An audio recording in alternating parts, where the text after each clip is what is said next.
حضرت علی کرم اللہ وجہ الکریم نے فرمایا، بہت زیادہ باتیں کرنے والے سے لوگ تنگ آ جاتے ہیں۔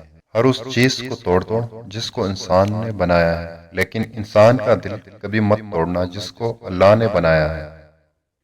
اگر جاہل خاموش رہتے تو لوگوں میں اختلاف نہ ہوتے۔ کائنات کی سب سے مہنگی چیز احساس ہے، جو دنیا کے ہر انسان کے پاس نہیں ہوتا۔ جب کسی کو کسی سے رشتہ ختم کرنا ہو تو سب سے پہلے وہ اپنی زبان کی مٹھاس ختم کرتا ہے۔ اس شخص میں ہرگز دلچسپی نہ لو جو تم سے دوری اختیار کرتا ہو۔ اچھے وقت سے زیادہ اچھا دوست عزیز رکھو، کیونکہ ایک اچھا دوست برے وقت کو کبھی اچھا بنا دیتا ہے۔ مرد کا زیادہ ہنسنا اس کے وقار کو برباد کر دیتا ہے۔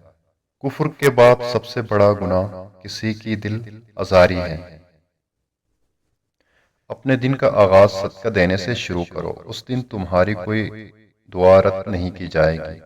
اخلاق وہ چیز ہے جس کی قیمت کچھ نہیں دینی پڑتی ہے، ہاں مگر اس سے ہر انسان خریدا جا سکتا ہے۔